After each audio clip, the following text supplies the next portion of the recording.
बहन जी द्वारा अपने भतीजे आकाश आनंद को उत्तराधिकारी बनाने का जो तरीका अपनाया है वह निश्चित तौर पर अशिष्ट है, जिससे जनता में सही संदेश नहीं पहुंच रहा है। क्योंकि बहुजन नायकों ने अपने समय में ऐसा कोई भी तरीका नहीं अपनाया था जिसमें स्वार्थ और परिवारवाद की भावना नजर आए। चाहे वो माननीय साहेब कांसीराम जी हों या फिर बाबा साहेब डॉक्टर अंबेडकर हों, चाहे पेरियार हों या फिर ज्योतिबा फुले हों।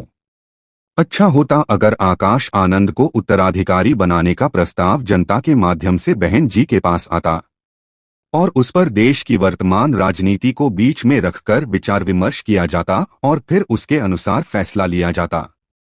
हर राजनीतिक पार्टी जनता की पार्टी होती है।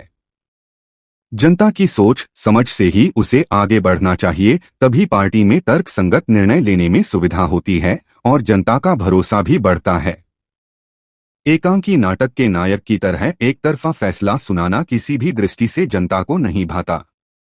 सबको साथ लेकर चलना ही समाज हित में होता है। पिछले चुनावों के परिणामों को देखें तो चुनाव दर चुनाव बसपा का मत प्रतिशत गिरा है।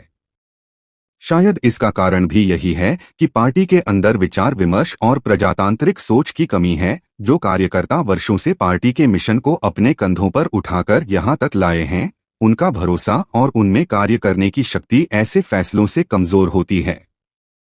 फैसले ऐसे होने चाहिए जो सर्वसाधारण जनता को तार्किक लगें और उनमें पार्टी के प्रति उत्साह और लगाव पहले के मुकाबले अधिक पैदा हो। लेकिन बहन जी के अधिकतर फैसले एकांकी है। उनमें कोई तार्किक सूझबूझ और तालमेल नजर नहीं आता। अगर इसे देखकर यूं कहा जाए कि बहुजन समाज पार्टी को बहन जी समाज और मिशन को आगे न बढ़ाकर अपने अंदर के अहंकार को सिर्फ संतुष्ट कर रही हैं, तो इसके परिणाम पार्टी के हित में न होकर मुनवादियों को हित में पहुंचते दिख रहे हैं।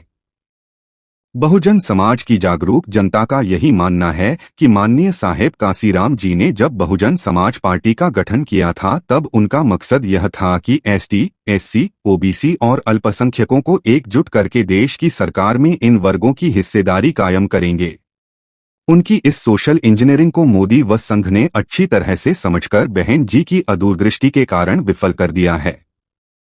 चूंकि हाल ही के विधानसभा चुनावों में मोदी व संघ ने जनसंख्या के हिसाब से गैर जरूरी समझी जाने वाली जातियों के वोटों को एकजुट करके भाजपा के पाले में ला दिया और परिणाम स्वरूप भाजपा को जीत मिली, जबकि बहुजन समाज पार्टी का मत प्रतिशत और भी गिर गया। आशा की जाती है कि बहन जी मुद्दों को समझें और बाबा साहेब व कांसीराम जी के मिशन को आगे बढ़ाने के लिए समाज के साथ विचार विमर्श करके रणनीति बनाएं और अपने दरवाजे से राजनैतिक दलालों को भगाने का काम करें। चूंकि ये राजनैतिक दलाल ही मिशन को चुनाव दर चुनाव निराशा दिला रहे हैं।